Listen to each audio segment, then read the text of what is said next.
सोचिए और अमीर बनिए। अध्याय 15। भय के 6 भूतों को चतुराई से कैसे मात दें। आप इस अंतिम अध्याय को पढ़ने के बाद खुद की सूची तैयार करें और पता करें कि कितने भूत आपके रास्ते में खड़े हैं। इससे पहले कि आप इस दर्शन के किसी भी हिस्से को सफल प्रयोग में ला सके, आपका मस्तिष्क इसे प्राप्त करने के लिए तैयार रहना चाहिए। तैयारी कठिन नहीं है। इन 3 दुश्मनों के अध्ययन, विश्लेषण और समझ के साथ शुरू करना जिसे आप साफ करना चाहते हैं। ये अन्य शक और डर है।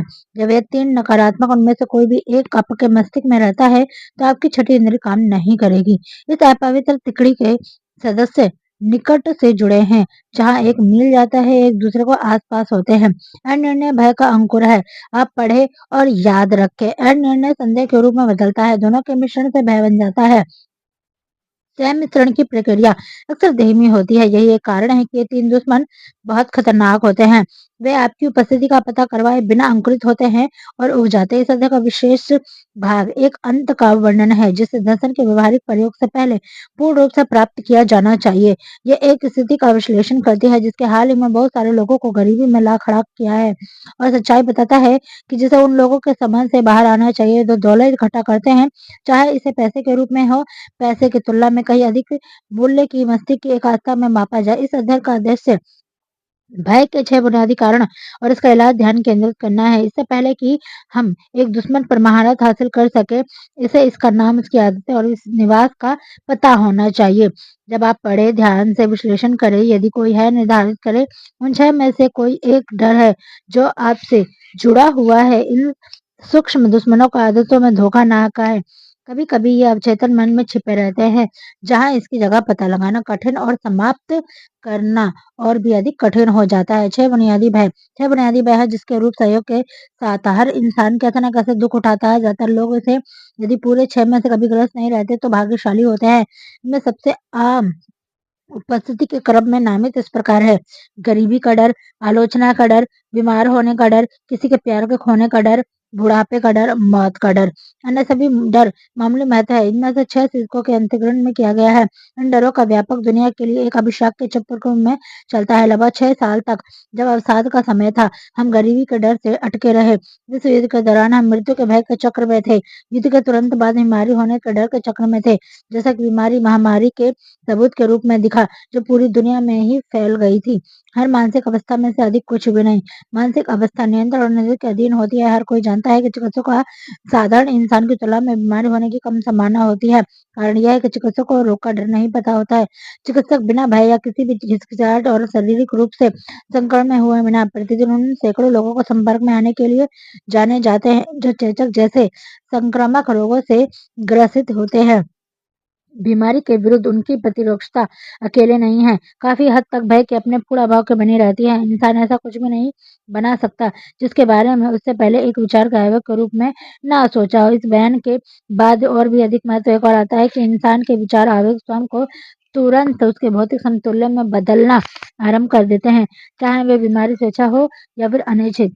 वे विचार आवेग को मात्र हृदय के आकाश के रूप में ग्रहण किए जाते हैं। उतने ही निश्चित रूप से एक आदमी के वित्त, व्यापारिक, पेशेवर, सामाजिक भाग्य का निर्धारण करता है। जितने वे विचार आवेग जो कि किसी व्यक्ति के द्वारा संकल्प और उसके प्रारूप तैयार करने के पैदा किए जाते हैं, यहाँ हम उस व्यक्ति के लिए काफी महत्व के एक तथ्य के प्रस्तुत के लिए नींव बिछा रहे हैं, जो समझ नहीं पाता है कि क्यों कुछ लोग भाग्यशाली प्रतीत होते हैं, जबकि उनके बराबर या अधिक क्षमता परीक्षण अनुभव के मस्तिष्क की क्षमता वाले लोगों को ऐसे प्रतीत होता है जैसे दुर्भाग्य उनकी किस्मत में लिखा है। इस तथ्य को इस बयान से समझाया जा सकता है कि हर इंसान के पास उसके अपने मन की पूरी तरीके से नियंत्रण करने की क्षमता होती है, और इस नियंत्रण के बराबर ही जाहिर होता है। हर व्यक्ति दूसरे के दिमाग की ओर जारी किए हुए आवारा विचार आवेगों को स्वीकार करने के लिए अपना दिमाग खोल सकता है या दरवाजे को कसकर बंद कर सकता है, और केवल अपनी खुद की पसंद को ही विचार आवेगों के द्वारा प्रवेश करने दे सकता है। प्रकृति ने इंसान को यथार्थ केवल एक ही चीज पर पूर्ण नियंत्रण दिया है, और वह है विचार। ये तथ्य उस पर अतिरिक्त तथ्य के साथ मिलकर इंसान को कुछ भी बनाता है। वह एक विचार के रूप में शुरू होता है। किसी भी व्यक्ति को सिद्धांत के निकट ले जा सकता है, जिसके द्वारा डर का महारत हासिल किया जा सकता है। यदि ये सच है कि सभी विचारों के स्वयं के अपने व्यक्ति के समतुल्य परिवर्तन करने की प्रवृत्ति होती है, तो इतना ही सच है डर गरीबी के विचार आवेगों में साह और वित्तीय लाभ के संदर्भ में रूपांतरित नहीं किया जा सकता है। अमेरिका के लोगों ने 1929 की वॉल स्ट्रीट दुर्घटना के बाद गरीबी के बारे में सोचना शुरू कर दिया धीरे-धीरे, लेकिन निश्चित रूप से बड़े पैमाने पर यह विचार उनके भौतिक समतुल्य में बदल गया, जिसे अवसाद के रूप में जाना जाता है। ये तो होना ही था, ये प्रकृति के नियमों के अनुरूप है। गरीबी का डर, गरीबी और अमीरी के बीच में कोई समझौता नहीं हो सकता। गरीबी और अमीरी की ओर ले जाने वाले दो रास्ते विपरीत दिशाओं में जाते हैं। यदि आप अमीरी चाहते हैं, तो आपको गरीबी की ओर ले जाने वाली किसी भी उपस्थिति को स्वीकार करने का इनकार कर दिया देना चाहिए और इसके बदले में अमीरी की तरफ जाने वाले रास्तों को आरंभिक विद्रोह की इच्छा रखनी होगी। अध्याय 1 के आपने इच्छा के समुचित उपयोग के लिए पूर्ण निर्देश प्राप्त किए हैं। डर इस अध्याय में आपके पास एक इच्छा व्यवहारिक प्रयोग में मसीह तैयार करने के लिए पूर्ण निर्देशक है। यहाँ वह जगह है जहाँ पर को एक चुनौती देनी है, जो कि निर्धारित करेगी कि ये दर्शन आपने जितना ग्रहण किया है और वह कितना आप ग्रहण कर चुके हैं। यहाँ वह बिंदु है जिस पर आप भविष्यकर्ता बन सकते हैं और सही भविष्यवाणी कर सकते हैं कि भविष्य के आने वाले क्या रखा है। इस अध्याय के पढ़ने के बाद यदि आप गरीब को स्वीकार करने के लिए तैयार है, तो आप अच्छी तरीके से गरीब प्राप्त करने कर अपना मन बना सकते हैं और ये निर्णय है जिसे आप भी बच सकते हैं। यदि आप गरीबी की मांग करते हैं, तो निर्धारित कीजिए कि आपको संतुष्ट करने के लिए जितनी और रुपयों की जरूरत की आवश्यकता होगी, आप अमीरी के लिए और रास्ते को जानेंगे। आपको एक रोड मैप तैयार किया जाएगा, जिसका यदि आप पालन करते हैं, तो उस पर आप रास्ता पाएँगे। यदि आप शुरुआत की उपेक्षा करते हैं तो और पहुँचने से पहले रुक जाते हैं, तो दोषी और कोई नहीं होगा बल्कि आप होंगे। ये ज़िम्मेदारी आपकी है। यदि आप असफल होते हैं या जीवन में दौलत की माँग करने से मना करते हैं, तो कोई बहाना आपको ज़िम्मेदारी स्वीकार करने से बचा नहीं पाएगा, क्योंकि सहयोग किसी व्यक्ति को एक ही चीज़ की आवश्यकता होती है। एकमात्र चीज़ जिसे आप नियंत्रित कर सकते हैं, वह है मानसिक अवस्था। मानसिक अवस्था एक ऐसी चीज़ है जिसका आप रूप से खरीद सकते हैं। इसे सिर्फ आप धारण कर सकते हैं, इसे खरीदा नहीं जा सकता, इसे बनाना होता है। गरीबी का डर मन की आस्था के अलावा और कुछ भी नहीं है, लेकिन ये किसी भी उपकरण में किसी भी व्यक्ति की उपलब्धि की संभावना को नष्ट करने के लिए पर्याप्त है। एक सच्चाई के अवसाद के दौरान दर्द के रूप में स्पष्ट हुई है। ये डर के तर्क के सकाय को निष्क्रिय कर देता है, कल्पना के संघात को नष्ट कर देता है, आत्मनिर्भरता को मार देता है, उत्साह को खोखला कर देता है, पल करने के लिए विचार को विताड़ित करता है, उद्देश्य की अन्यथा की ओर ले जाता है, विलंब को प्रोत्साहित करता है, उत्साह मिटा देता है और आत्मनियंत्रण को समन्वय बना देता है। ये इंसान के व्यक्तित्व के आकर्षण को खत्म कर देता है, सटीक सोच की संभावना को नष्ट कर देता है, प्रयास की एकाग्रता भंग कर देता है, ये दृढ़ता को हरा देता है, इच्छा शक्ति को शून्य में बदल देता है, महत्वाकांक्षा को नष्ट कर देता है, समृद्धि को धुंधला देता है, हर कल्पनीय रूप की विफलता को आमंत्रित करता है, यह प्यार को मार देता है, दिल की बेहतरीन भावनाओं की हत्या कर देता है, दोस्ती को हतोत्साहित और सैकड़ों रूपों में आपदा को आमंत्रित करता है, अनिद्रा, दुख, परेशानी की ओर ले जाता है। यह सब स्पष्ट सच्चाई के बावजूद हम बहुतायत की एक ऐसी दुनिया में रहते हैं जहाँ ये सब कुछ है जिसकी दिल इच्छा कर सकता है। हमारी इच्छाओं के बीच में एक निश्चित दृश्य की कमी छोड़कर और कुछ भी नहीं खड़ा है। इसमें कोई संदेह नहीं है कि गरीबी का डर 6 बुनियादी डरों में सबसे विनाशकारी है। इसे सूची में सबसे ऊपर रखा गया है क्योंकि इस पर महारत हासिल करने में सबसे कठिन है और इस डर की उत्पत्ति के बारे में काफ़ी अधिक साहस की आवश्यकता होती है और बता देने के बाद स्वीकार करने और भी ज़्यादा साहस की आवश्यकता होती है। गरीबी का डर आर्थिक रूप से अपने साथी के लोगों के दमन के लिए इंसान की विरासत में मिली प्रवृत्ति से आया है। इंसान के नीचे लगभग सभी जानवर सहज ज्ञान से प्रेरित होते हैं, लेकिन उनकी सोचने की क्षमता सीमित है, इसीलिए वे शारीरिक रूप से एक दूसरे का शिकार करते हैं। इंसान अंतर्ज्ञान में अपनी बेहतरीन समझ के साथ सोचने और तर्क करने की क्षमता के साथ अपने साथियों को शारीरिक रूप से नहीं खाता है, वह उसे आर्थिक रूप से खाने में अधिक संतुष्टि महसूस होती है। इंसान इतना लालची है कि उसने साथी लोगों की सुरक्षा के लिए हर कल्पनीय नियम बनाया रखा है। दुनिया के सभी युगों में से जिसके बारे में कुछ पता होता है जिसमें वह रहते हैं, एक ऐसे युग है इंसान के पैसे के लिए पागलपन के कारण उल्लेखनीय है। एक इंसान को पृथ्वी की धूल से तुच्छ माना जाता है जब तक कि वह एक मोटा बैंक बैलेंस प्रदर्शित न कर सके।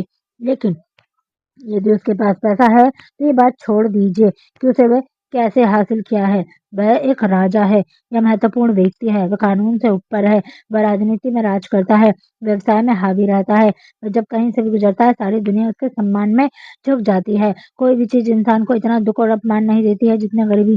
केवल गरीबी का अनुभव कर चुके लोगों को इस बात का पूरा मतलब समझना होगा। इनमें कोई आश्चर्य की बात है कि इंसान गरीबी से डरता है। विरासत में मिले अनुभव के कतार में इंसान निश्चित रूप से सीख चुका है कि जहाँ पैसा और सांसारिक संपत्तियों का संबंध है, कुछ लोगों का विश्वास नहीं किया जा सकता। ये बहुत ही चुभने वाला अभियोग है। इसका सबसे बुरा हिस्सा यह है कि ये सच है। अधिकांश विवाह किसी एक या दो कलाकार पक्षों के हासिल संपत्ति के लिए होता है। कोई आश्चर्य नहीं, इसीलिए तलाक अदालतें व्यस्त होती है। इंसान दौलत हासिल करने के लिए इतना उत्सुक है कि इसे किसी के भी तरीके से हासिल कर सकता है जिससे वो कर सकता है। यदि संभव हो तो कानूनी तरीके के माध्यम से, यदि आवश्यक, या फिर समीचीन है, जो अन्य तरीकों से आत्म विश्लेषण कमजोरी को खुलासा कर सकते हैं जिन्हें कोई व्यक्ति स्वीकार करना पसंद नहीं करता। परीक्षा का यह रूप उन सभी चीजों के लिए आवश्यक है जो जीवन से समानता और गरीबी से ज्यादा मांग करते हैं। याद रखें, आप जब बिंदु दर बिंदु खुद को जांच करते हैं तो अदालत की पूरी दोनों आप ही हैं। आपके अलावा आप अभियोग वकील, बचाव के लिए वकील और आप ही वादी और प्रतिवादी है। मुकदमा भी आप पर ही है।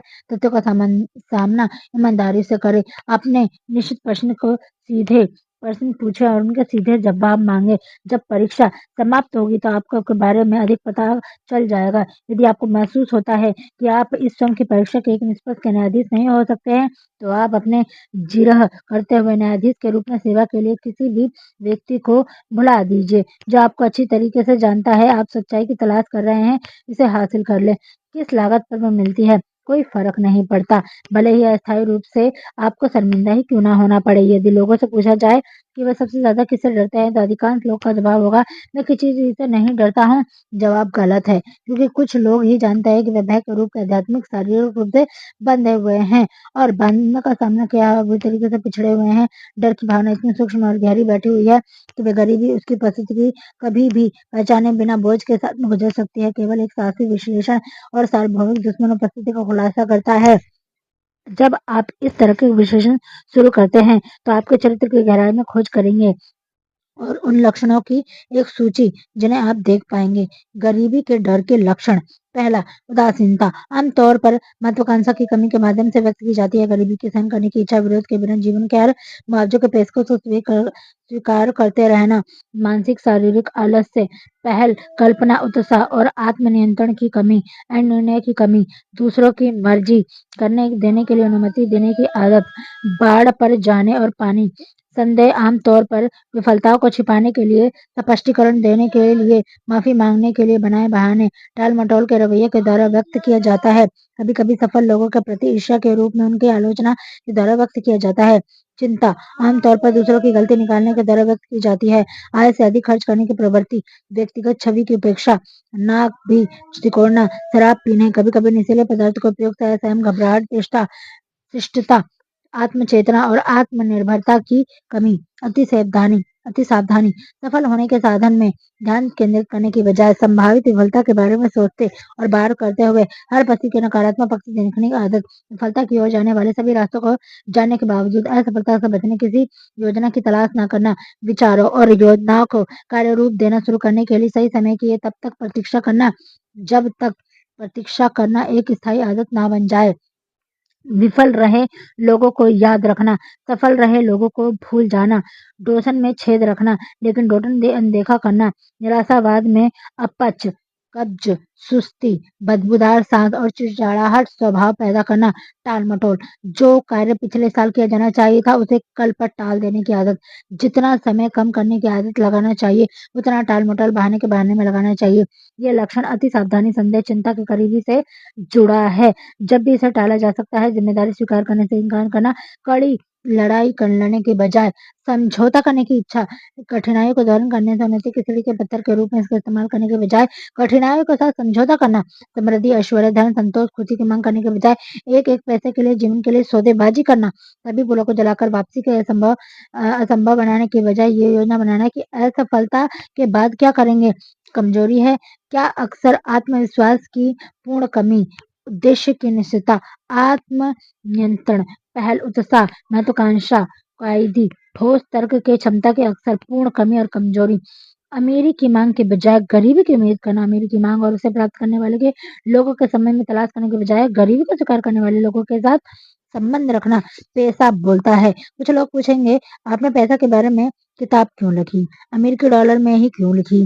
कुछ विश्वास करेंगे, ऐसा नहीं है कि अमीरी के कई और भी रूप है। पैसा अधिक वांछनीय है। हाँ, ऐसी दौलत भी है जिसे डॉलर के संदर्भ में नापा नहीं जा सकता, लेकिन करोड़ों लोग हैं जो कहेंगे, मुझे जितना पैसा चाहिए वो सारा का सारा दे दो और बाकी कुछ भी मैं चाहता हूँ मैं ढूंढ लूंगा।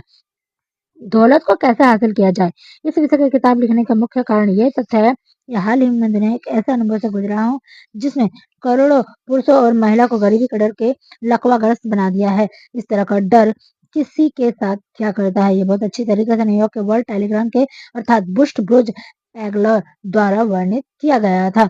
पैसा केवल कोड़ी धातु कागज के टुकड़े हैं। ये दिल आत्मा के ऐसे खजाने हैं जिसे पैसा खरीद नहीं सकता, लेकिन ज्यादातर करके लोग इसे ध्यान रखने और इस बात से उत्साह बनाए रखने में असमर्थ होते हैं। जब एक व्यक्ति दुखी और बाहर सड़क पर किसी भी नौकरी को प्राप्त करने में असमर्थ हो जाता है तो उत्साह का कुछ भी हो सकता है जो उसे झुके कंधे, टोपी और उसके चलने और नजर से देखा जा सकता है। यह नियमित रोजगार वाले लोगों के बीच में हीनता की भावना से नहीं बच सकता, भले ही वह जानता है कि वह चरित्र, बुद्धि और क्षमता के निश्चित रूप से उसकी बराबरी नहीं कर सकता है। दूसरी ओर ये लोग, यहाँ तक कि उनके दोस्त, श्रेष्ठता की भावना महसूस करते हुए शायद अनजाने में उनके साथ लापरवाही से व्यवहार करते हैं। वह एक के बार उससे उधार ले सकते हैं, लेकिन अपने चीर परिचित के तरीकों को जारी रखने के लायक नहीं। वह बहुत लंबे समय तक उधार लेना जारी नहीं रख सकता। जब एक व्यक्ति केवल जीने के लिए उधार मांग रहा है, तो उधार मांगता अपने आप के एक निराशाजनक अनुभव है। ऐसे पैसे से उनकी आत्मा को पुनर्जीवित करने के अर्जित पैसों की शक्ति का अभाव होता है। बेशक उनमें से कोई भी बेकार और निकम्मे लोगों पर लागू नहीं होती, लेकिन केवल सामान्य महत्वाकांक्षा और आत्मसम्मान वाले पुरुषों पर तो लागू होती है। महिलाएं निराशा छिपाती हैं। ऐसी स्थिति में महिलाओं का व्यवहार भिन्न होता है। हम किसी भी तरीके से दी गई मेहनत के बारे में नहीं सोचते हैं। वे रोटी के लिए कतारों में कभी नहीं दिखती, वे शायद ही कभी सड़कों पर भीख मांगती देखेंगी, और न ही वे भीड़ में सादे संकेतों के द्वारा पहचाने जाने योग्य होती हैं। जो कड़के पुरखों को पहचान सकते हैं। बेशक मेरा मतलब शहर की गलियों में आवारा महिलाओं से नहीं है जो निकम्मे पुरुषों जैसी ही होती हैं। कदाचित मेरा मतलब युवा, सभ्य और बुद्धिमान महिलाओं से है। ऐसी कई हो सकती हैं, लेकिन उनकी निराशा स्पष्ट नहीं होती। हो सकता है उन्होंने खुद को ही मार डाला हो। जब एक आदमी दीनहीन होता है तो उसके पास सोच विचार करने के लिए बहुत समय होता है। वह नौकरी के लिए किसी एक आदमी से मिलने के लिए मिलो यात्रा कर सकता है और खोज करता है। वह नौकरी भर आई और वह नौकरियों में से किसी को भी आधारभूत तनख्वाह नहीं है, लेकिन केवल उन लिखावटी गहनों के बेचने में उन्हें मिलने वाला जोखिम उनमें कोई भी नहीं खरीदेगा, सिवा तरस खाकर खरीदने वाले से। उसे अस्वीकार करने में खुद को वापस सड़क पर पाता है, जहाँ उसके पास जाने के लिए कोई जगह नहीं होती। इसीलिए वह चलता ही रहता है। वह दुकान की खिड़कियों की विलासिता की चीजें देखता है जो उसके लिए नहीं है। वह खुद को हीन महसूस करता है। उन लोगों का रास्ता देखता है जो सक्रिय रूप से उन चीजों में रुके हुए हैं। वह रेलवे स्टेशन में भटकता है या पैरों को आराम देने के लिए कहीं थोड़ी सी गर्मी के पुस्तकालय में बैठ जाता है, लेकिन ये नौकरी की तलाश नहीं है। वह फिर से शुरू करता है। वह शायद ये पता नहीं, लेकिन दिशाहीन उसे रोकती रहेगी, भले ही उसकी रेखाएं ना बताएं। वह अच्छे कपड़े में तैयार रह सकता है जो उनके बचे हुए हुए हों। उसके पास एक स्थिर काम रहता है, लेकिन कपड़े झुके कंधे तक छिपा नहीं सकता। पैसे से फर्क पड़ता है। वे अपने काम में लगे अन्य लोगों को बही खाता, लेखकों के क्लर्क या दवा विक्रेताओं के बैगन हर्ष का व्यस्त दिखता है और अपनी आत्मा की गहराई से उसे ईर्ष्या करता है। उनकी अपनी स्वतंत्रता और उसकी आत्मसम्मान, मर्दानगी और खुद को विश्वास में नहीं दिला सकता कि वह अच्छी तरीके से आदमी की हालाकी की बहस करता है और हर घंटे बाद अनुकूल फैसले तक पहुंचता है। ये पैसा है जो फर्क लाता है। थोड़े पैसे से वह फिर से सम बन जाएगा। कुछ नियोक्ता दीन दीन व्यक्तियों को बहुत नाजायज लाभ उठाते हैं। एजेंसी दुखी मजदूरों के लिए $12 प्रति सप्ताह, $15 प्रति सप्ताह तुच्छ मजदूरी वाले थोड़े रंगीन वार्ड बाहर लटका देती है। एक $18 प्रति सप्ताह वाली नौकरी लायक है। इस एजेंसी के सामने $25 प्रति सप्ताह का प्रस्ताव रखने वाली नौकरी का रंगीन कार्ड नहीं लटकाता। मेरे पास एक स्थानीय अखबार में काटा गया आवश्यकता के विज्ञापन का अंश है, जिसके अनुसार एक सैंडविच की दुकान में 11 से 2 तक के लिए टेलीफोन आदेश देने के लिए एक अच्छे साफ क्लर्क लेखक की मांग की गई। वेतन $8। प्रति माह, 8 डॉलर प्रति माह, सप्ताह नहीं बल्कि प्रति माह। विज्ञापन ये भी था कि धर्म बताए। क्या आप पीड़ित के धर्म की जांच करते हुए 11 से सेंट प्रति घंटे के हिसाब से एक अच्छे साफ लेखक की मांग करने वाले क्रूर निर्लज व्यवहार कल्पना कर सकते हैं? लेकिन कड़के लोगों के सामने यही प्रस्ताव रखा जाता है। आलोचना का डर। इंसान मूल रूप से इस डर में कैसे परिचित हुआ, कोई भी निश्चित रूप से नहीं बता सकता, लेकिन एक बात तय है, उसमें डर अत्यधिक विकसित रूप से होता है। कुछ लोगों का मानना है कि इस डर में अपनी उपस्थिति उन सबके आसपास दर्ज करवाए। जब राजनीति एक पेशा बन गई तो लोग मानते हैं कि इस युग में पाया जाता है जब महिलाएं पहली बार परिधान पहनने की शैलियों के साथ स्वयं की चिंता करनी शुरू की। ना तो एक ठिठुरियों और ना ही एक नबी होने के नाते लेखक इंसान की विरासत में मिली प्रगति के भाग की आलोचना के बुनियादी डर के संकेत देने की प्रवृत्ति है, और ना ही अपने पड़ोसी के माल और सम्मान के छीनने के लिए, बल्कि उस साथी के चरित्र की आलोचना करने के लिए है जो कार्य के औचित्य साबित करने के लिए उकसाता है। यह एक सर्वाधिक तथ्य है जो एक चोर एक आदमी आलोचना करना है और उसका सामान चुरा रहा है। राजनेता अपने गुण योग्यता प्रदर्शित नहीं बल्कि अपने विरोधियों के गंदा करने की कोशिश पद चाहता है। आलोचना का डर कई रूपों से होता है जिसमें अधिकांश छोटे और तुच्छ है। उदाहरण के लिए गंजे पुरुष किसी अन्य कारण के लिए नहीं बल्कि अपनी आलोचना के भय से गंजे होते हैं। डर टोपियों की तंग पट्टी के कारण गंजे हो जाते हैं जो कि बालों की जड़ों से रक्त संचार को काट देते हैं। पुरुष टोपी नहीं पहनते क्योंकि वास्तव में उन्हें जरूरत है, लेकिन मुख्य रूप से इसलिए क्योंकि ऐसा नहीं कर रहा है। व्यक्ति इसके अनुसार चलता है, वैसा ही वह करता है, और वही अन्य व्यक्ति इसकी आलोचना नहीं कर रहे। गंजे सिर यहाँ तक कि पतले बाल महिलाओं के शायद ही कभी होते हैं क्योंकि वे अपने सिर पर ढीली पकड़ वाली टोपी पहनती हैं। उनकी टोपी का उद्देश्य केवल अलंकरण करना ही होता है। इससे ये नहीं मानना चाहिए कि महिलाएं आलोचना के डर से मुक्त होती है। यदि कोई भी औरत इस डर के संदर्भ में अपने आदमी से बेहतर होने का दावा करती है तो उसे 1890 का एक विशिष्ट टोपी पहनकर सड़क पर चलने के लिए कहे। कपड़ों के चतुर निर्माता इस बुनियादी भय को भरने के लिए धीमे नहीं रहेंगे जिससे पूरी मानव जाति साबित रही है। हर मौसम में पहनने के कई परिधान शैलियां परिवर्तन आता है। शैलियों को कोई स्थापित करता है, निश्चित रूप से कपड़ों के खरीदार नहीं बल्कि निर्माता। वे इतनी जल्दी जल्दी शैलियों क्यों बदलता है? उत्तर स्पष्ट है, वे शैलियों को इसलिए बदलता है ताकि अधिक कपड़े बेच सके। इसी कारण से ऑटोमोबाइल के निर्माता ही हर मौसम के मॉडलों के शैलियों में परिवर्तित करते हैं। कोई भी आदमी ऐसी कार नहीं चलाना चाहता जो नवीनतम शैली की नहीं बल्कि पुराने मॉडल की कार के वास्तव में बेहतर कार हो सकती है। हम उस तरीके के वर्णन के लिए आ रहे हैं जो लोग जीवन की छोटी और तुच्छ बातों से संबंधित आलोचना के डर के प्रभाव के तहत व्यवहार करते हैं। आइए अब मानव व्यवहार की जांच करते हैं और उन मानव संबंधों की और अधिक महत्वपूर्ण घटनाओं के सिलसिले जो लोगों को प्रभावित करते हैं। व्यवहारिक रूप से किसी भी व्यक्ति को ले लो जो मानसिक परिपक्वता की उम्र तक पहुंच गया है और यार उसके मस्तिष्क के गुप्त विचारों पर पढ़ सकते हैं तो आप पाएंगे कि कुछ दशकों के पहले अधिकतर सिद्धांतों और धर्मशास्त्रियों के द्वारा सिखाई गई अधिकांश दंत कथाओं में एक तथ्य अविश्वास होगा। हालांकि आप ऐसा व्यक्ति अक्सर नहीं पाएंगे जिसके पास खुले तौर पर इस विषय में अपने विश्वास कहने की साहस है। यदि बहुत जोर दिया जाए तो ज्यादातर लोग यह स्वीकार करने के बजाय झूठ बोलेंगे कि वे धर्म के उस रूप के साथ जुड़ी कहानी पर विश्वास नहीं करते जो वैज्ञानिक खोज और शिक्षा के युग से पहले लोगों को बंधन में जकड़कर रखती थी। आत्मज्ञान के इन चीजों में औसत व्यक्ति क्यों उन दंत कथाओं ने अपने विश्वास को अस्वीकार करने से दूर भागते हैं जो कुछ दशक पहले अधिकांश धर्मों के आधार थे?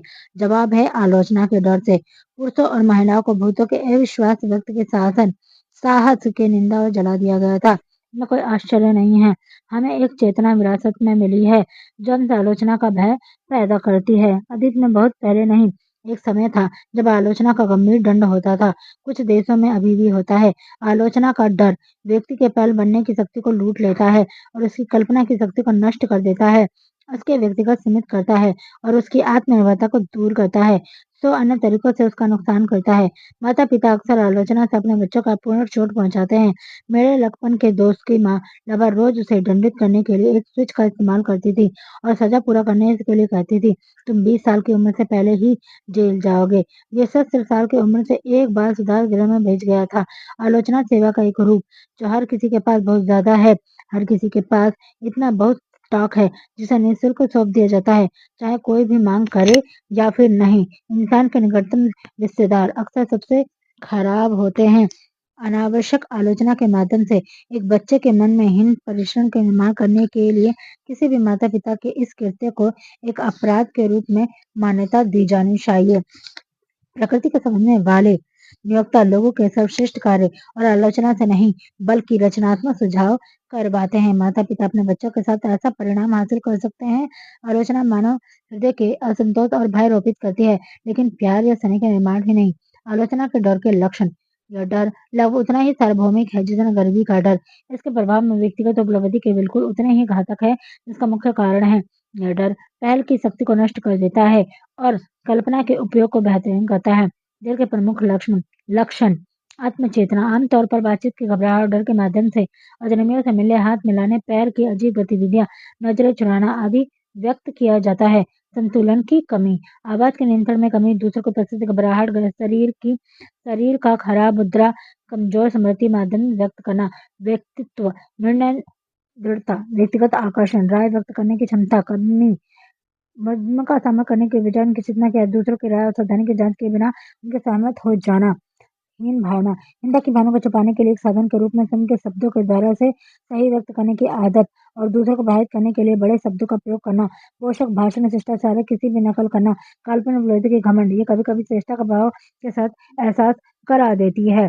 अपव्यय, दूसरों के साथ बराबरी रखने की कोशिश की आदत, आपकी आय पर खर्चे के पहल करने की शक्ति की कमी, आत्मोन्नति के लिए अवसरों के गले लगाने की व्यवस्था, विचारों को व्यक्त करने का डर, विश्व अधिकारियों के द्वारा पूछे गए सवालों का स्पष्ट रूप करते हुए विचारों के विश्वास की कमी, तरीकों और भाषण में संकोच, शब्दों और कार्यों में छल, महत्वाकांक्षा की कमी, मानसिक और शारीरिक आलस्य, आत्मदावे की कमी, निर्णयों को पहुंचने की सुस्ती, दूसरे वर्ग होना, दूसरों को और आगे पीछे की आलोचना करना, उनके सामने चापलूसी करने की आदत, विरोध के बिना हार स्वीकार करना, दूसरों का विरोध प्रयत्न करना, प्रश्न छोड़ना, कारण के बिना अन्य लोगों का संदेह करना, तरीकों और भाषण में समझबूझ की कमी, गलतियों के लिए दोष स्वीकार करने की अनिच्छा, सेहत खराब होने का डर। इस डर की भौतिक और सामाजिक आनुवंशिकता दोनों ही पता लगाया जा सकता है।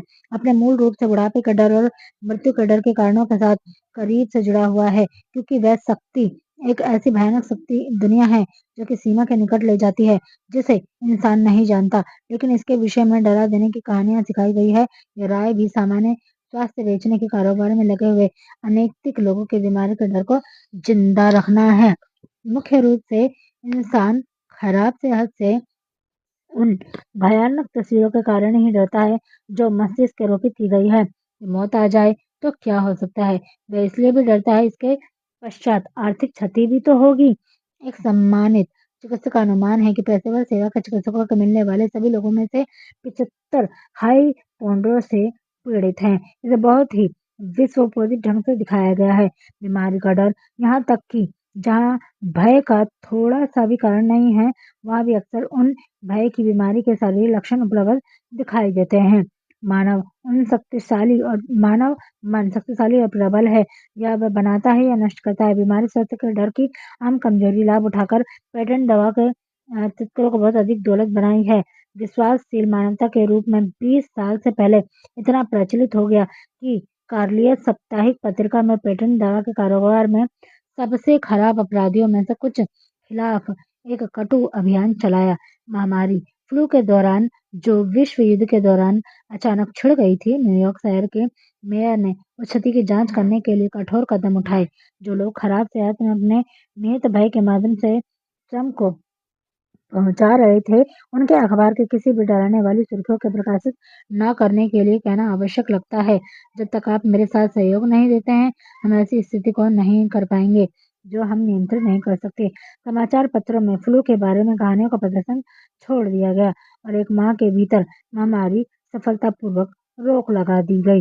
कुछ साल पहले किए गए प्रयोगों के एक श्रृंखला के माध्यम से साबित कर दिया गया था कि लोगों को सुझाव के द्वारा बीमार किया जा सकता है, और हमने ये 3 परिचित को सवाल के रूप में किया, आपको क्या बीमारी है? आप बहुत बीमार दिख रहे हैं। पीड़ितों के पास भेज दिया गया है।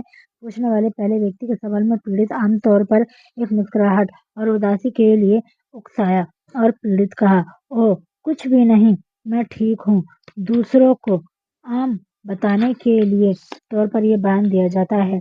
मुझे सही सही नहीं पता, लेकिन मैं बुरा महसूस कर रहा हूँ। तीसरे प्रश्न को आमतौर पर खुलकर जवाब दिया गया कि पीड़ित वास्तव में बीमार महसूस कर रहा था। इसे आप किसी भी परिचित और अनजाने पर प्रयास कर सकते हैं, लेकिन आपको ये शक है कि वह ऐसा कर देगा तो प्रयोग बहुत देर तक ना ले जाएं। एक निश्चित धार्मिक संप्रदाय है, इसके सदस्य हैंसिक विधि के द्वारा दुश्मनों को प्रतिशोध लेने और इसके शिकार पर जादू करना कहते हैं। इस बात को भारी सबूत है कि कभी-कभी बीमारी नकारात्मक विचार आवेग के रूप में शुरू होती है। इस तरह के आवेग एक मस्तिष्क के दूसरे का सुधार देकर पारंकित करते हैं, या फिर व्यक्ति के द्वारा मस्तिष्क के बनाए जा सकते हैं। एक आदमी ने, जिसमें सबसे ज्यादा बुद्धि थी, जिसके साथ वह घटना संकेत देती है, एक बार कहा था, जब भी मुझसे कोई पूछता है कि मैं कैसा लग रहा हूँ, तो मैं हमेशा उसे नीचे गिराकर जवाब देना चाहता था। डॉक्टर मरीजों को उनके स्वास्थ्य लाभ के लिए नए मौसम में भेज देते हैं, क्योंकि मानसिक रवैया के परिवर्तन आवश्यक है। खराब स्वास्थ्य के डर का बीज हर मनुष्य के मस्तिष्क में रहता है।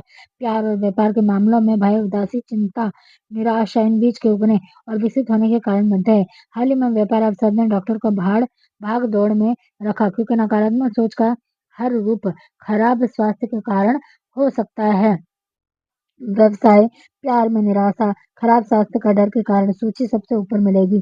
एक युवक जिसे प्यार में निराशा का सामना करना पड़ा था, जिसने उसे अस्पताल भेज दिया, महीनों तक जीवन के मौत के बीच में झूलता रहा। एक विचारोत्तेजित चिकित्सक विज्ञान के एक विशेषज्ञ को बुलाया गया। विशेषज्ञ ने नर्सें बदली। एक बहुत ही आकर्षक युवा महिला को देखकर उसे देखता ही रह गया, जिसे काम करने का पहले दिन ही उसे प्यार हो गया और उसने वह बातचीत शुरू की। 3 हफ्ते के भीतर मरीज को अस्पताल से छुट्टी दे दी गई। वह अभी भी पीड़ित है, लेकिन एक पूरी तरीके से अलग रोग के साथ।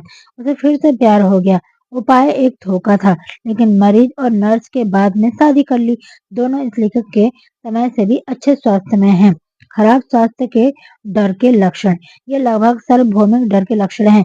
आत्म सुझाव, सभी रोगों के प्रकार के लक्षण खोजने की उम्मीद करते हुए आत्म सुझाव के नकारात्मक उपयोग की आदत, काल्पनिक बीमारी का मजा लेना और उसे वास्तविक मानते हुए उससे बात करना, दूसरों के द्वारा चिकित्सीय लाभ की सिफारिश करते हुए सभी सनकी और बाद को आजमाकर देखने की आदत, अन्य लोगों में ऑपरेशन, दुर्घटनाओं, बीमारी के अन्य रूपों के बारे में बात करना, पेशेवर मार्गदर्शन के बिना प्रणाली को कम करने के आराह और शारीरिक व्यायाम के साथ प्रयोग करना, घरेलू उपचार, पेटेंट दवाओं, नीम हकीमों के उपचार,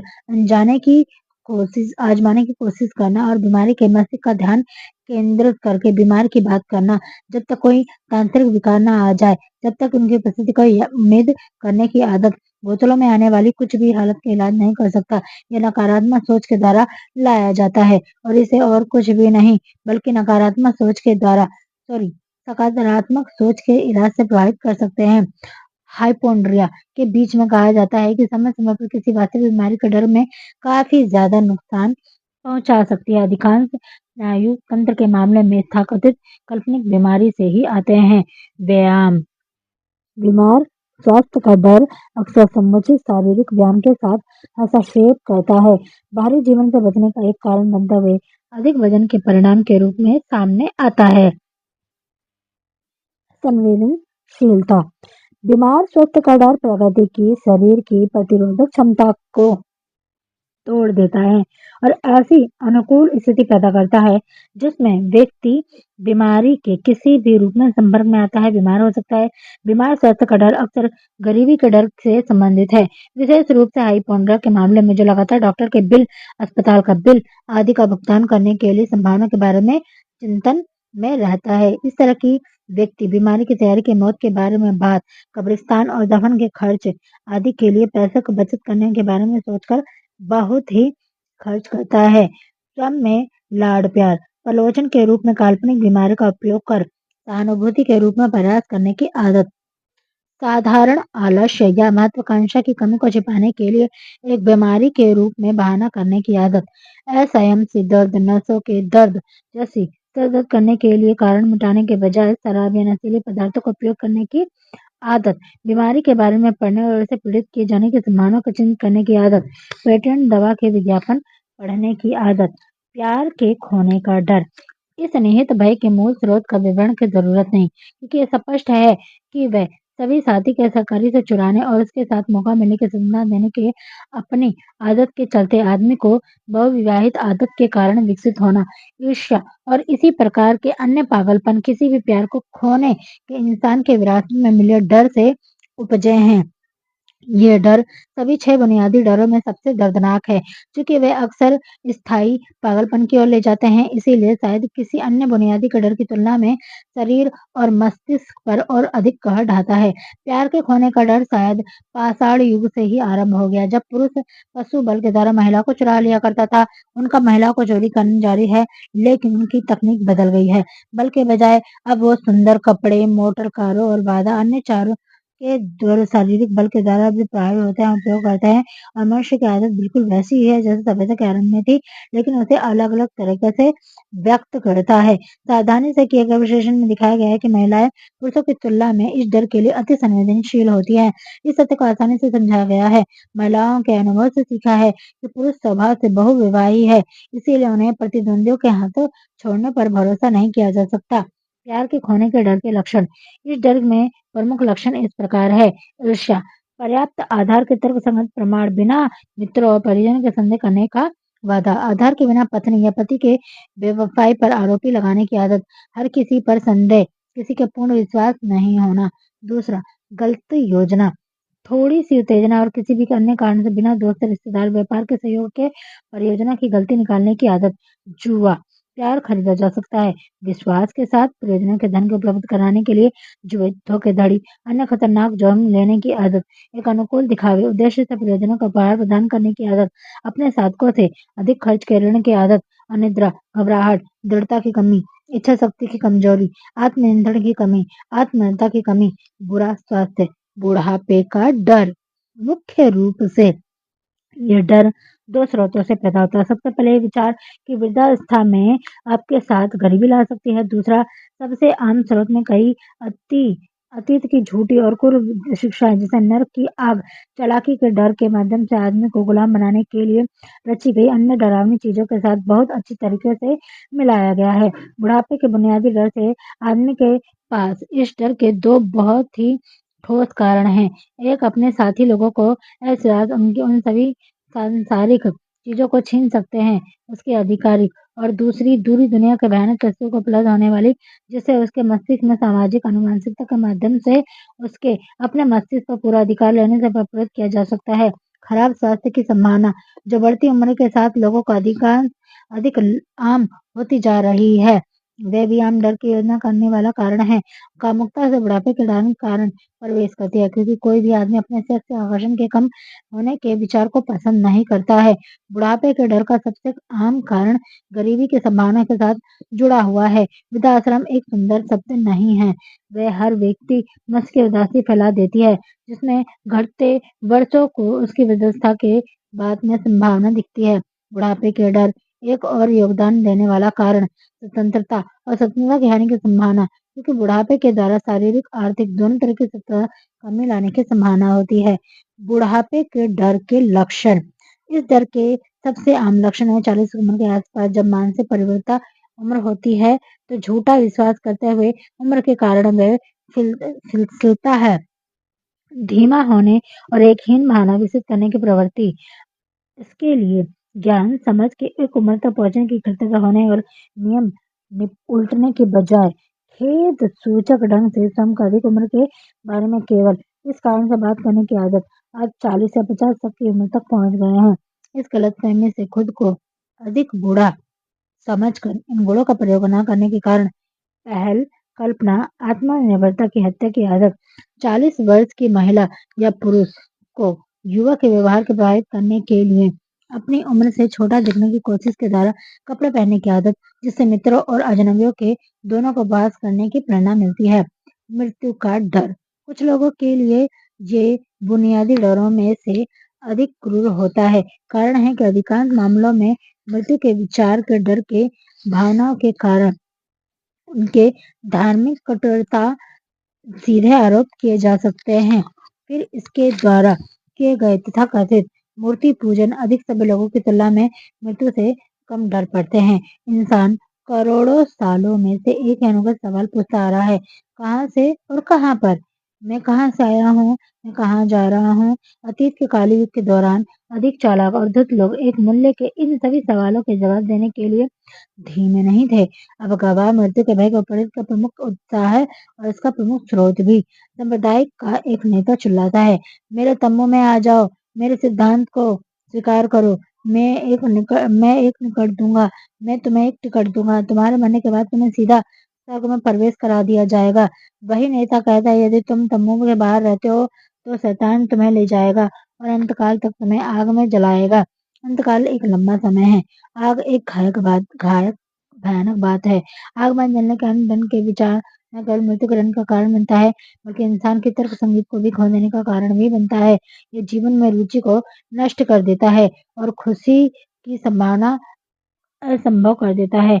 अपने शोध के दौरान मैंने उस किताब के समीप के जितना सिर्फ था देवताओं की सूची, जिसमें इंसानों के द्वारा पूजे जाने वाले 30,000 देवताओं का सूचीबद्ध किया गया था। इसके बारे में सोचो, 30,000 का एक क्रम, मछली से लेकर एक इंसान, सबके प्रतिनिधित्व किया था। वह थोड़े आश्चर्य की बात है कि इंसान मौत के दृष्टिकोण में भयभीत हो गया है। हालांकि शायद धार्मिक नेता स्वर्ग से सुरक्षित संचालित पैदा करने के सक्षम नहीं है, और न इस तरह के प्रावधान में प्रवाह कर ऐसे दुर्भाग्य व्यक्ति को नरक के नीचे उतरवा दें। बाद वाली बात की संभावना इतनी भयानक लगती है, इसके बारे में बहुत सोचा था, और इस तरह के यथार्थवादी तरीके से कल्पना के पकड़ लेता है। इसके तर्क को असक्षम कर देता है और मृत्यु के भय को स्थापित कर देता है। सच में कोई भी आदमी नहीं जानता कि किसी आदमी ने किसी के नहीं आना, स्वर्ग के नरक किस प्रकार से है, न कि वह दोनों की जगह में वैसे मौजूद है। सकारात्मक ज्ञान की यही कमी उन झूठे लोगों के लिए मानव मन के द्वारा खोल देती है, जो अपनी पवित्र धोखाधड़ी और प्रचंडा के हथकंडों के विभिन्न ब्रांडों में अपने स्टाफ में किसी मस्तिष्क पर नियंत्रण कर सकते हैं। मृत्यु का डर जब कोई इतनी आम बात नहीं है जितना उस युग के दौरान जब महान कॉलेज विश्वविद्यालय में नहीं थी। वैज्ञानिकों ने सच्चाई की रोशनी को दुनिया पर डाल दिया और सच्चाई तेजी से मौत के भयानक डर से पुरुष और महिला को मुक्त कर रही है। कॉलेज विश्वविद्यालय में पढ़ने वाले युवा, महिलाएं और पुरुष आसानी से आग और विम्र स्टोन से प्रभावित नहीं होते हैं। जीव विज्ञान, खगोल विज्ञान, भू विज्ञान और अन्य संबंधित विज्ञान की सहायता के माध्यम से अंधकार युग के डर, जिसमें लोगों के मस्तिष्कों को पकड़ रखा है, उनकी तर्क संगति को नष्ट कर दिया था। पागल खाने, ये मृत्यु के भय से पागल हुए पुरुष और महिलाओं से भरे हुए हैं। ये डर का बेकार है। मौत आएगी, कोई इसके बारे में क्या सोचता है? कुछ फर्क नहीं पड़ता। एक आवश्यक के रूप में इसे स्वीकार करें और दिमाग के बाहर भेज दें। यह आवश्यक होनी चाहिए कि वरना इसके पास नहीं आती। शायद ये उतनी बुरी नहीं है जितनी आपने कल्पना कर रखी है। पूरी दुनिया केवल दो चीजें, ऊर्जा और पदार्थ से बनी है। प्राथमिक भौतिक चीजों से हम सीखते हैं कि ना तो पदार्थ और ना ही ऊर्जा न तो बनाई जा सकती है, ना ही नष्ट की जाती है। दोनों ही पदार्थ ऊर्जा एक दूसरे में तब्दील किया जा सकता है, लेकिन दोनों ही नष्ट नहीं किए जा सकते। यदि जीवन कुछ है तो वह है ऊर्जा। यदि ना तो पदार्थ और ना ही ऊर्जा को नष्ट किया जा सकता है, तो बेशक जीवन को भी नष्ट नहीं किया जा सकता। जीवन ऊर्जा के अन्य रूपों की तरह रूप परिवर्तन और परिवर्तन की विभिन्न प्रक्रियाओं के माध्यम से गुजर सकता है, लेकिन इसे नष्ट नहीं किया जा सकता। मौत पात्र के रूप में परिवर्तित है। यदि मौत मात्र परिवर्तन या रूप परिवर्तन नहीं है, तो मौत के बाद कुछ भी नहीं आता सिवाय एक लंबी अनंत अशांतिपूर्ण नींद के तौर पर। नींद से डरने की क्या जरूरत? इस प्रकार के हमेशा के लिए मृत्यु के डर का सफाया किया जा सकता है। मृत्यु के डर के लक्षण, इस डर के सामान्य लक्षण इस प्रकार है। आमतौर पर उद्देश्य या फिर उपयुक्त व्यवसाय की कमी के कारण जीवन में भरपूर उपयोग करने की बजाय मरने के बारे में सोचने की आदत। यह डर वृद्ध लोगों के अधिकांश प्रचलित होती है, लेकिन कभी कभी ये युवा भी इसके शिकार हो जाते हैं, और ये युवा जब इस प्रकार से शिकार होते हैं तो वह उनके लिए बड़े दुर्भाग्य की बात हो जाती है। एक व्यस्त व्यक्ति के पास शायद ही कभी मरने के बारे में सोचने का समय हो। ये जीवन कितना ही रोमांच पाता है कि मौत के बारे में चिंता नहीं कर सकता। कभी कभी मौत का डर गरीबी के डर के साथ निकट से जुड़ा हुआ होता है। जहाँ किसी एक की मौत उसके परियोजना के करीबी को त्रस्त तोड़ देती है, अन्य मामलों में मृत्यु के भय और उनके बीमारी और अन्य भी भौतिक शरीर के प्रतिरोधक क्षमता के विफल हो जाने के कारण होती है। मौत के डर के आम प्रभाव के कारण खराब स्वास्थ्य, गरीबी, उचित व्यवसाय की कमी, प्यार में निराशा और पागलपन, धार्मिक कठोरता है। बूढ़े आदमी की चिंता। चिंता डर पर आधारित मस्तिष्क की अवस्था है जो धीरे धीरे लेकिन लगातार काम करती रहती है। ये घातक सूक्ष्म है। वह कदम कदम पर अंदर घुसती जाती है और जब व्यक्ति के तर्क संगीत का अक्षम न कर दे तो पहल करने, विचार और आत्मविश्वास को नष्ट न कर दे। चिंता अनिर्णय के कारण निरंतर डर में रहने वाला एक रूप है, इसीलिए मस्तिष्क एक अवस्था है जिसे नियंत्रित किया जा सकता है। ये आंशिक मस्तिष्क ऐसा है अनियंत्रित से एक अस्थिर मस्तिष्क बनता है। अधिकांश लोगों ने तुरंत निर्णय पहुंचने के और निर्णय लेने के बाद उस पर खड़े रहने की इच्छा शक्ति की कमी होती है। यहाँ तक कि सामान्य व्यापार की परिस्थिति के दौरान भी आर्थिक अशांति को अवधि के दौरान किया जा सकता है। एक व्यक्ति सक्षम होता है और मात्र उसके निर्णय तक पहुंचने में धीमी गति के अपने निहित स्वभाव से ही नहीं बल्कि वह अपने आसपास के अन्य लोगों के अनिर्णय से भी प्रभावित होता है जिन्होंने बड़े पैमाने पर अनिर्णय की परिस्थिति को जन्म दिया। पूरी दुनिया में अवसाद के दौरान पूरा माहौल दो मानसिक रोग के कीटाणुओं के फियरेंजा और विरोटिस के साथ भरी थी जिन्होंने 1929 में वॉल स्ट्रीट उन्माद के बाद खुद को फैलाना शुरू कर दिया। इन कीटाणुओं के लिए केवल एक ही ज्ञात इलाज है, शीघ्र और दृढ़ निर्णय करने की आदत। इसके अलावा एक ऐसा इलाज है जिसे हर व्यक्ति को अपने खुद के लिए प्रयोग किया जाना चाहिए। हम कार्यवाही के एक निश्चित राह को पालने के लिए एक बार निर्णय पर पहुंच गए तो हम स्थिति पर पहुंच नहीं लेंगे। मैंने एक बार आदमी के साक्षात्कार किया जिसे 2 घंटे के बाद बिजली से मार दिए जाना था। वह प्रतिद्वंदित व्यक्ति, उसके साथ मौके सेल में 8 लोगों ने जिसे उसे शांत कर रखा था, उसकी शांति ने मुझे पूछने के लिए प्रेरित कर दिया। वह जानकर वैसा महसूस कर रहा है कि वह थोड़ी देर बाद अनंत काल में जाने वाला है। अपने चेहरे पर विश्वास की मुस्कान के साथ उसने कहा, अच्छा लग रहा है। जरा सोचो भाई, मेरी परेशानी जल्दी खत्म हो जाएगी। मुझे पूरे जीवन में मुसीबत के अलावा और कुछ भी नहीं मिला। खाना, कपड़े पाने में कठिनाई हुई है। जल्द ही मुझे इन चीजों की जरूरत नहीं होगी। जब मैंने निश्चित रूप से महसूस किया कि मैं मरने वाला हूँ तो मुझे अच्छा लगने लगा।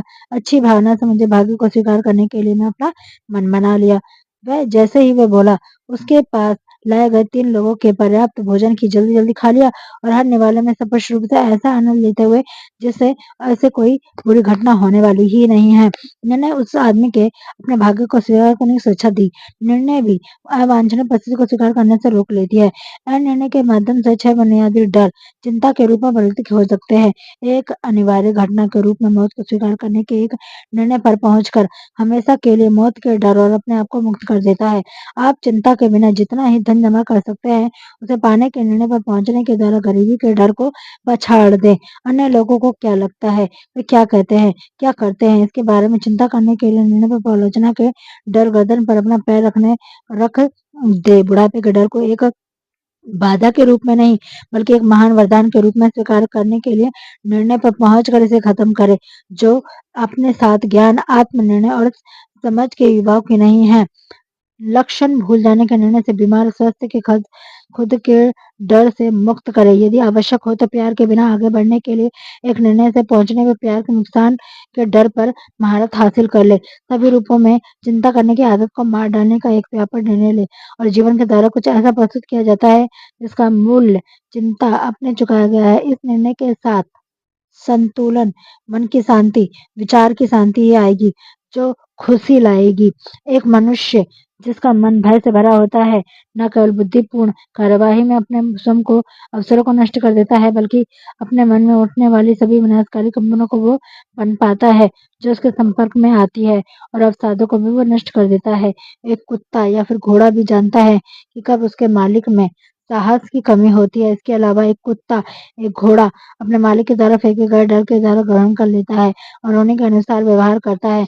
जानवरों के साम्राज्य की बुद्धि की रेखा से नीचे और डर के कंपन को महसूस करने की इच्छा की क्षमता पाते हैं। एक मधुमक्खी अज्ञात कारणों से तुरंत एक व्यक्ति के मस्तिष्क का डर का अनुभव कर लेती है। एक मधुमक्खी ऐसे व्यक्ति को अधिक सरलता से डंक मारेगी जिसका मस्तिष्क डर के कंपन को छोड़ देता है, बजाय उस व्यक्ति का हमला करने जिसका मस्तिष्क किसी डर को दर्ज नहीं है।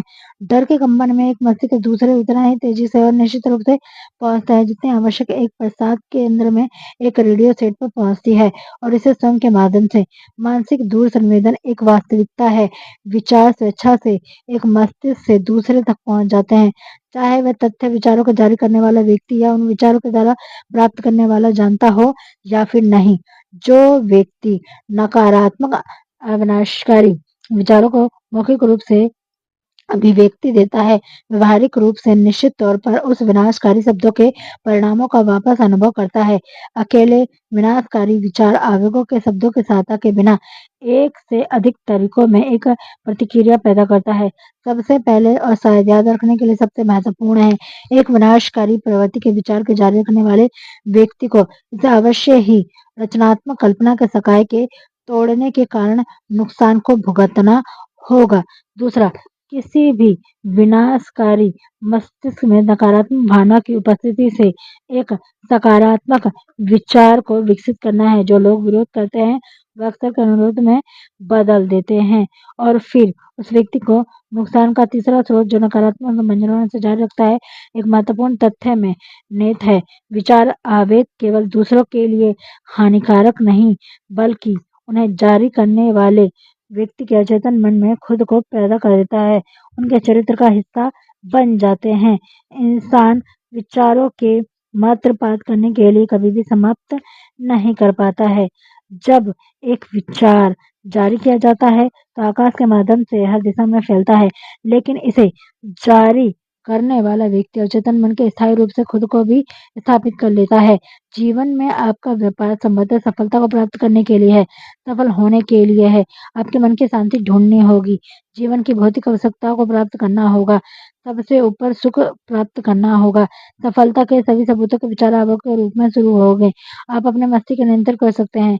आप जो विचार आवेग के द्वारा चुनते हैं उन्हें मस्तिष्क में टालने और उसके पास शक्ति है उसके विशेषाधिकार के साथ उसे रचनात्मक तरह से इस्तेमाल करने की जिम्मेदारी भी आती है। आप अपने संसारिक भाग्य के उतने ही निश्चित रूप से मालिक है जितना कि आने वाले अपने खुद के विचारों पर नियंत्रण करने की शक्ति। आप अपने जीवन को अपनाते हुए जैसा आप चाहते हैं अपने सम के वातावरण को प्रायित निर्देशित से नियंत्रित कर सकते हैं। आप अपने उन विशेष अधिकार प्रयोग करके उपेक्षा कर सकते हैं जो आपका है, और आप अपने जीवन में ऐसे ही छोड़ सकते हैं। इस प्रकार परिस्थिति के व्यापक समुद्र के खुद को फेंक सकते हैं, जहाँ आप इधर उधर लहरों में गोते खाएंगे जैसे लकड़ी का कोई टुकड़ा सागर में लहरें खाता है। शैतानी कार्यवाही कर्मशाला 7वीं बुनियादी बुराई। शैतान की कार्यशाला 7वीं बुनियादी बुराई। 6 बुनियादी डरों के अलावा एक और बुराई है जिससे लोग पीड़ित है। यह एक उपजाऊ धरती का गठन करती है जिसमें विफलता के बीज बहुतायत में बढ़ते हैं। ये इतना सूक्ष्म है कि इसकी उपस्थिति अक्सर पता ही नहीं चलती। इस दुख को ठीक से डर के रूप में वर्गीकृत नहीं किया जा सकता। यह और सारे 6 डरों में से अधिक गहराई में बैठा होता है और अक्सर अधिक घातक होता है। एक बेहतर नाम के अभाव में चलो हम इस बुराई के नकारात्मक प्रभाव के लिए अति संवेदनशीलता कहते हैं। जो लोग महान दौलत जमा कर लेते हैं वो हमेशा खुद को इस बुराई से रक्षा करते हैं।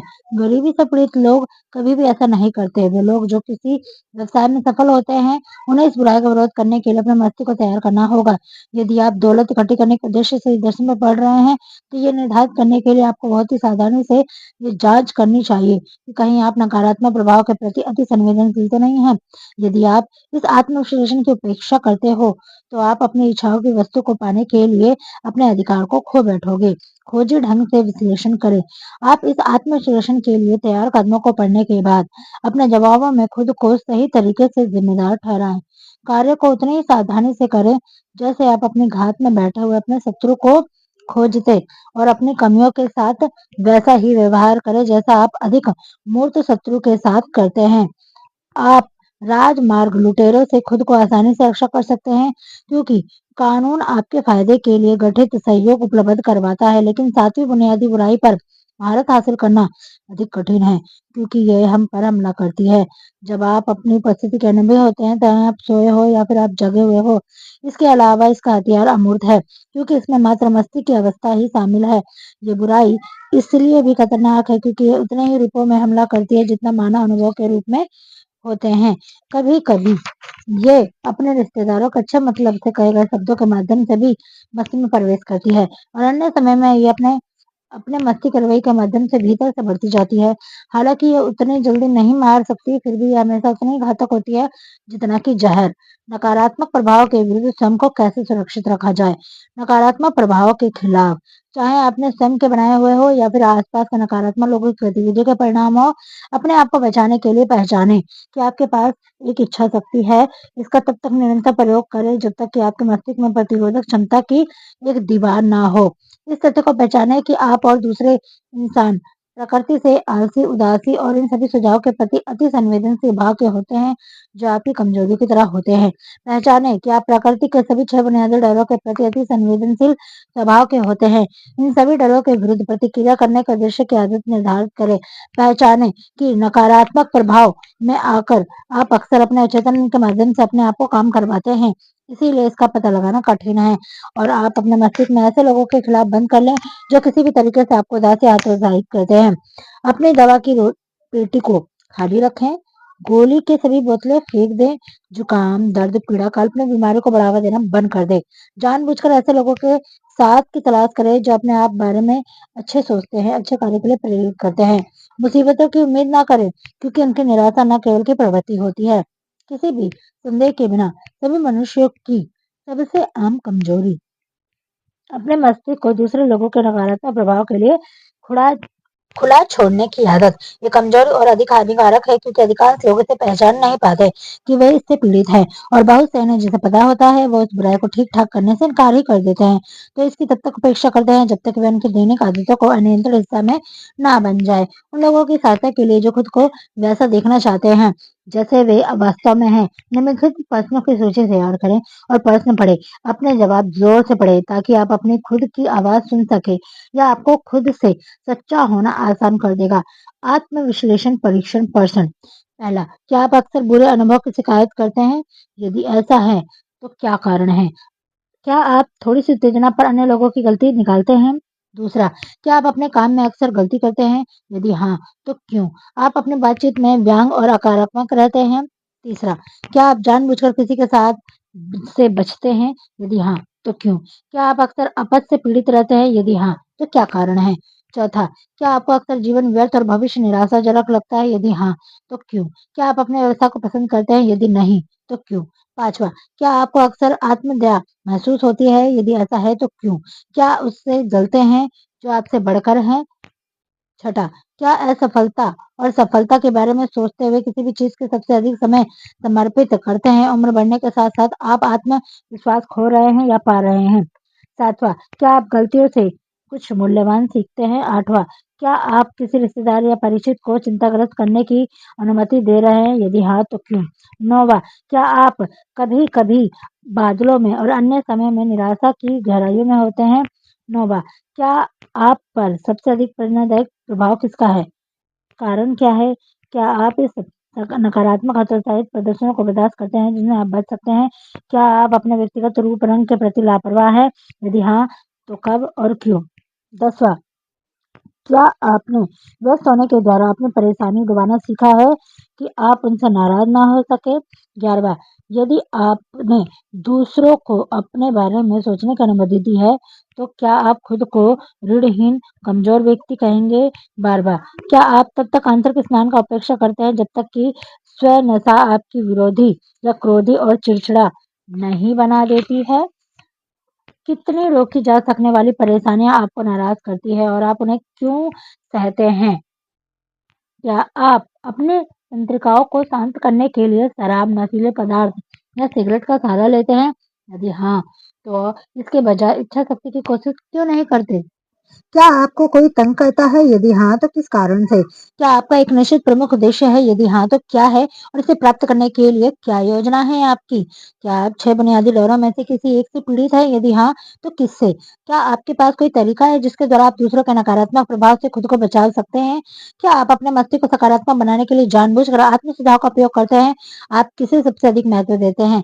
अपनी भौतिक संपत्ति या खुद के विचारों को नियंत्रित करने पे आपको विशेषाधिकार को? क्या आप अपने खुद के फैसले के खिलाफ दूसरों के द्वारा आसानी से प्रभावित हो जाते हैं? क्या आज के दिन से आपके ज्ञान के भंडार या मस्तिष्क की अवस्था के कुछ महत्वपूर्ण जोड़ा है?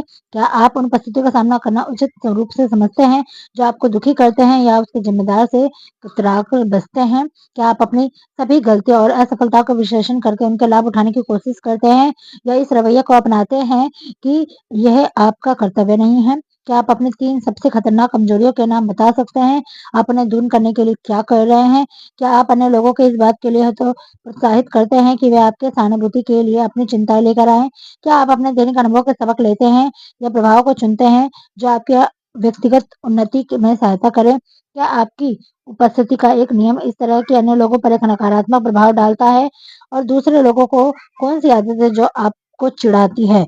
क्या आप अपनी खुद की राय बनाते हैं या लोगों के द्वारा खुद को प्रभावित होने की अनुमति देते हैं? क्या आपने सीखा है वह मस्तिष्क स्थिति में कैसी बनाई है जिससे आप सभी हतोत्साहित करने वाले प्रभाव में विरुद्ध ढाल का काम कर लेते हैं? क्या आपका पैसा विश्वास और आशा के साथ आपको प्रेरित करता है? क्या आप डर के सभी रूपों में अपने मस्तिष्क को मुक्त रखने के लिए खुद का समक्ष करने की पर्याप्त आध्यात्मिक शक्तियाँ रखने के प्रति जागरूक हैं? क्या आपका धर्म आपको अपने मस्तिष्क को सकारात्मक रखने की मदद करता है? क्या आप अन्य लोगों की चिंताओं को साझा करने में अपना कर्तव्य निभाते हैं? यदि हाँ, तो क्यों? क्या आप विश्वास करते हैं कि जैसे एक पक्षी एक साथ ही उड़ते हैं, तो उन मित्रों का अध्ययन करने में जिन्हें आप आकर्षित करते हैं, आपने खुद के बारे में क्या सीखा? यदि कोई हो, तो आप अपने सबसे निकट सहयोगी उस दुःख में जिसका शायद आपको अनुभव हो, उसके बीच में क्या संबंध देखते हैं? क्या ऐसा संभव हो सकता है कि कोई व्यक्ति जिसे आप अपना एक दोस्त मानता है, वास्तव में वह अपने मस्तिष्क पर उनके नकारात्मक प्रभाव के कारण आपका सबसे बड़ा दुश्मन हो? आप किन नियमों के द्वारा इसका निर्णय लेंगे कि आपके लिए कौन उपयोगी है, कौन हानिकारक है? क्या आपने अंतरंग सहायक मानसिक रूप से आपसे बेहतर और कमतर है? आप हर 24 घंटे में से कितना समय इन चीज़ों को समर्पित करते हैं? एक आपका पैसा, दूसरा नींद, तीसरा खेल और आराम, चौथा उपयोगी ज्ञान प्राप्त करना, 5वां कोरी बर्बादी। अपने परिचितों के बीच में कौन है? एक आपको सबसे अधिक प्रोत्साहित करता है, दूसरा आपको सबसे अधिक चेताता है, तीसरा आपको सबसे अधिक हतोत्साहित करता है, चौथा अन्य तरीकों से आपको सबसे अधिक मदद करता है। आपकी सबसे बड़ी चिंता क्या है? आप इसे क्यों बर्दाश्त करते हैं? जब आप दूसरों से मुक्त अनचाहे सलाह प्रदान करते हैं, तो क्या आप इसके सवाल को स्वीकार करते हैं या उनके मकसद का विश्लेषण करते हैं? बाकी सबसे ऊपर, आपकी सबसे अधिक इच्छा कौन-सी है? क्या आपका इसे हासिल करने का इरादा है? क्या आप इस इच्छा के लिए अन्य सभी इच्छाओं को गौण समझने को तैयार हैं? आप इसे प्राप्त करने के लिए दिन में कितना समय समर्पित करते हैं? क्या आप अक्सर अपने मस्तिष्क को बदलते हैं? यदि हाँ, तो क्यों? क्या आप अपने आसानी से अन्य लोगों के व्यवसाय और पेशेवर किताबों, कॉलेज और डिग्री और धन से प्रभावित हो जाते हैं? क्या आप उन बातों से शीघ्र प्रभावित हो जाते हैं जो अन्य लोगों से आपके बारे में सोचते हैं और कहते हैं? क्या आप अपने लोगों के साथ उनके सामाजिक और वित्तीय स्थिति के आधार पर व्यवहार करते हैं? आप जीवित व्यक्तियों में से किस पर सबसे महान होने का विश्वास करते हैं? आप किस संदर्भ में उस व्यक्ति को खुद से बेहतर मानते हैं? इन सवालों का अध्ययन के बारे में जवाब देने के लिए आपको कितना समय समर्पित हुआ? यदि आपने इन सभी सवालों का जवाब सच्चाई से दिया है, तो आप अधिकांश लोगों की तुलना में खुद के बारे में अधिक जानते हैं। इन सवालों का ध्यान से अध्ययन कीजिए। कई महीनों तक प्रत्येक सप्ताह एक बार इसके पास आइए और अपने सच्चाई से सवालों पर जवाब देने का सरल विधि के द्वारा प्राप्त महत्वपूर्ण मूल्य के अपने अतिरिक्त ज्ञान पर चकित हो जाइए। यदि आप कुछ सवालों के जवाब के विषय में निश्चित नहीं हैं, तो उन लोगों से सलाह लें जो आपको अच्छी तरह से जानते हैं, विशेषकर वे जिनकी आप चापलूसी करने का कोई इरादा ना हो। उनकी नज़र से आपको देखिए और अनुभव आश्चर्यजनक हो। आपका केवल एक महत्वपूर्ण नियंत्रण है, यह है आपके विचार। ये इंसान का ज्ञात सभी तथ्यों में सबसे महत्वपूर्ण और प्रेरणादायक है। ये इंसान की दिव्य प्रकृति को दर्शाते हैं। ये दिव्य विशेषाधिकार एकमात्र साधन है जिसके द्वारा आप अपने भाग्य को नियंत्रित कर सकते हैं। यदि आप अपने मस्तिष्क को नियंत्रित करने में विफल हो जाते हैं, तो आप यकीन करते हैं कि आप और कुछ भी नियंत्रित नहीं कर पाएँगे। यदि आपको अपनी संपत्ति के साथ लापरवाह होना ही है, तो भौतिक चीज़ों के संबंध में होने दें।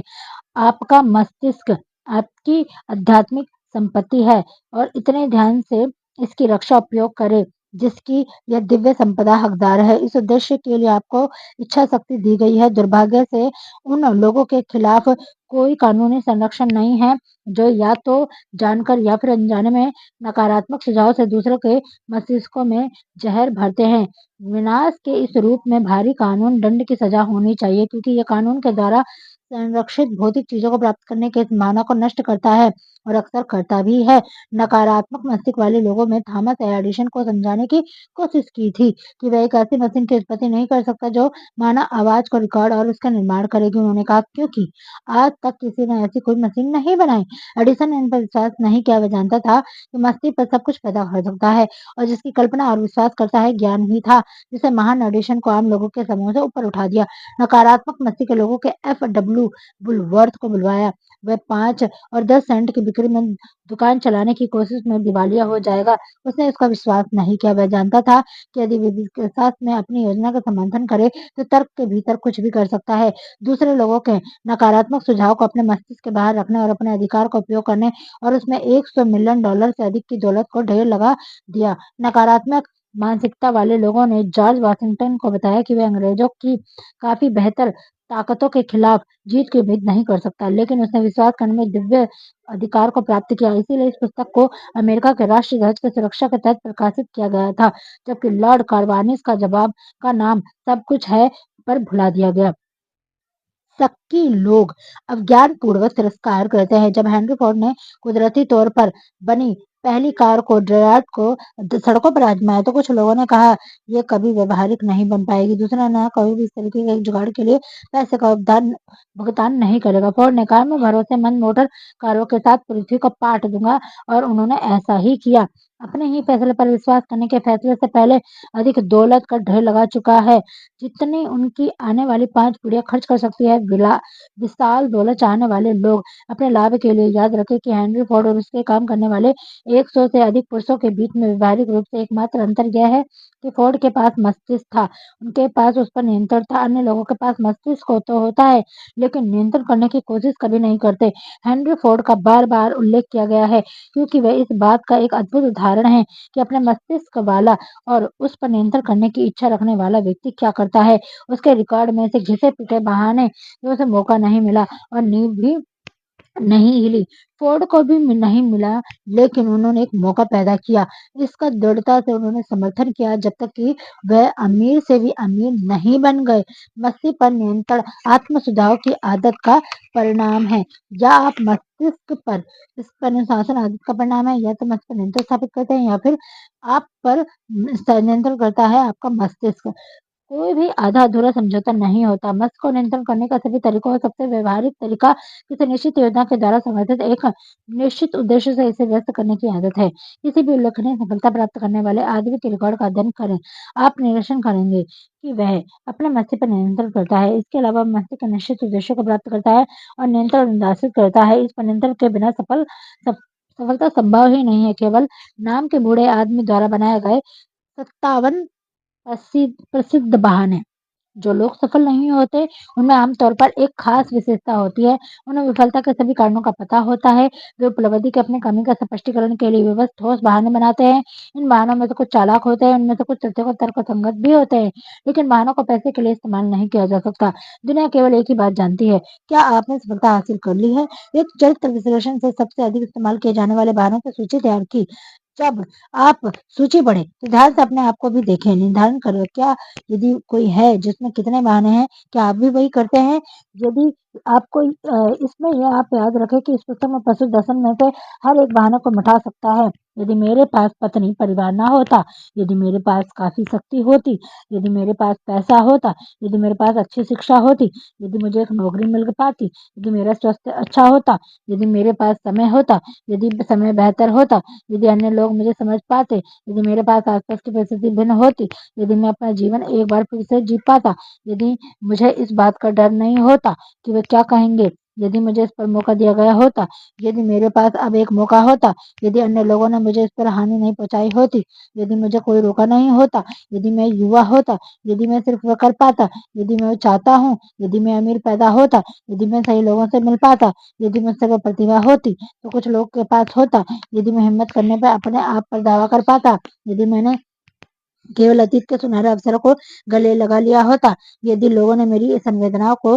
भड़काया नहीं होता, यदि मुझे घर संभालना और बच्चों को देखभाल नहीं करना होता, यदि मैं कुछ पैसे बचा सकता, यदि बॉस ने मेरी सराहना की होती, यदि मेरे पास कोई मदद करने के लिए होता, यदि मेरे परिवार ने मुझे समझा होता, यदि एक बड़े शहर में रहता होता, यदि मैं बस कर रहा होता, यदि मैं स्वतंत्र होता, यदि मेरे पास कुछ लोगों के जैसे व्यक्तित्व होता, यदि मैं इतना मोटा नहीं होता, यदि मेरी प्रतिभा जानी जाती, यदि मुझे एक अवसर प्राप्त होता, यदि मैं ऋण से मुक्त हो पाता, यदि मैं असफल नहीं हो पाता, यदि मुझे ये पता होता कि कैसे, यदि हर कोई मेरा विरोध नहीं कर रहा होता, यदि मेरे पास इतनी सारी चिंताएं नहीं होती, यदि मैं सही व्यक्ति से शादी कर पाता, यदि लोग इतने बेवकूफ नहीं होते, यदि मेरा परिवार इतना फिजूल खर्च नहीं कर रहा होता, यदि मुझे खुद के बारे में विश्वास होता, यदि मेरे भाग्य के खिलाफ नहीं होता, यदि मैं गलत सितारों में पैदा नहीं हुआ होता, यदि वे सच नहीं कर पाता, जो होना था वो हो जाएगा, यदि मुझे इतनी मेहनत नहीं करनी पड़ती, यदि मैंने अपना पैसा नहीं खोया होता, यदि मैं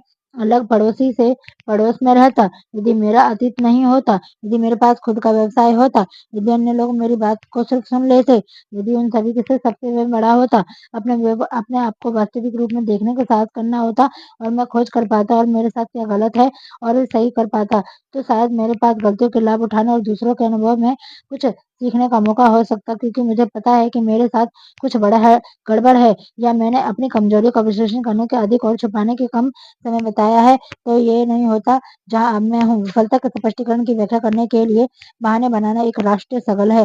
ये आदत उतनी ही पुरानी है जितनी मानव जाति में सफलता के घातक। लोग अपने प्रिय बहानों में से क्यों चिपके रहते हैं? स्पष्ट उत्तर है, वे अपने बहानों की रक्षा करते हैं क्योंकि वे उन्हें बनाते हैं। एक आदमी का बहाना उनकी कल्पना का बच्चा होता है। अपने मस्ती के बच्चे की रक्षा करना मानव का स्वभाव है। बहानों का निर्माण करना एक गहरी जड़ों वाली आदत है। आदतें छोड़ना कठिन होता है, खासकर जब वह हमारे उन कार्यों को सही साबित करती हो जिन्हें हम करते हैं। प्लेटो की मस्ती में ही सच्चाई थी जब वह कहा था कि पहली और सबसे अच्छी जीत स्वयं को जीतना है। स्वयं की तरह जीता जाना सबसे खतरनाक और बुरी बात होती है। एक और दार्शनिक के मस्ती में एक ही विचार था जब उसने कहा था कि यह मेरे लिए एक महान आश्चर्य था जब मैंने खोजा कि जितनी भी क्रूरता मैंने दूसरों में देखी है उससे अधिक मेरी ही प्रकृति की प्रतिद्वंद है। यह हमेशा के लिए एक रहस्य रहा। एल्बर्ट हॉल ने कहा था, लोग अपनी कमजोरी को छुपाने के लिए बहाने बनाकर जानबूझकर खुद को बेवकूफ बनाने में इतना समय खर्च क्यों करते हैं? यदि अलग ढंग से इस्तेमाल किया जाए तो सही समय उस कमजोरी को इलाज करने में पर्याप्त है। फिर किसी बहाने की जरूरत नहीं पड़ेगी। विदा होते हुए मैं आपको याद दिलाता हूँ कि जीवन शतरंज की एक मिसाल है और आपने विपरीत बैठा खिलाड़ी समय है। यदि आप आगे बढ़ने से पहले संकोच करें तो या तुरंत आगे बढ़ने की उपेक्षा करते हैं तो समय के द्वारा अपने मोहरे विरासत में साफ कर दिए जाएंगे। आप एक ऐसे साथी के खिलाफ खेल रहे हैं जो अनिर्णय बर्दाश्त ही नहीं करता। पहले आपके पास जीवन के लिए एक तार्किक बहाना था कि आप जीवन में अपनी मांगी हुई चीजों के लिए क्यों मजबूर नहीं कर पाते, लेकिन वह बहाना अब अप्रचलित हो गया है क्योंकि अब आपके पास मास्टर चाबी है जो जीवन के भरपूर खजानों का दरवाजा खोलती है। मास्टर चाबी अमूर्त है लेकिन वह शक्तिशाली है। दौलत के निश्चित रूप से अपने मस्तिष्क के एक तीव्र इच्छा उत्पन्न करना एक विशेषाधिकार है। चाबी के उपयोग के लिए कोई दंड नहीं, लेकिन यदि आप इसका इस्तेमाल नहीं करते हैं तो आपको एक कीमत चुकानी पड़ती है। ये कीमत है विफलता। यदि आप चाबी का प्रयोग करते हैं तो अद्भुत अनुपात का इनाम है। ये संतुष्टि है जो सभी के लिए है, जो सबको जीतते हैं और जीवन में सब कुछ देने के लिए मजबूर करते हैं जो वो चाहते हैं। इनाम आपके प्रयास के अनुरूप होता है कि आप शुरू करेंगे और आश्वस्त होंगे। अमर इरबन ने कहा था, यदि हम जुड़े हुए हैं तो हम मिलेंगे। आखिर में क्या मैं उनके विचार उधार लेकर ये कह सकता हूँ, यदि हम जुड़े हुए हैं तो हम इन पृष्ठों के माध्यम से मिल चुके हैं। दोस्त वीडियो को लाइक से सब्सक्राइब जरूर कीजिएगा।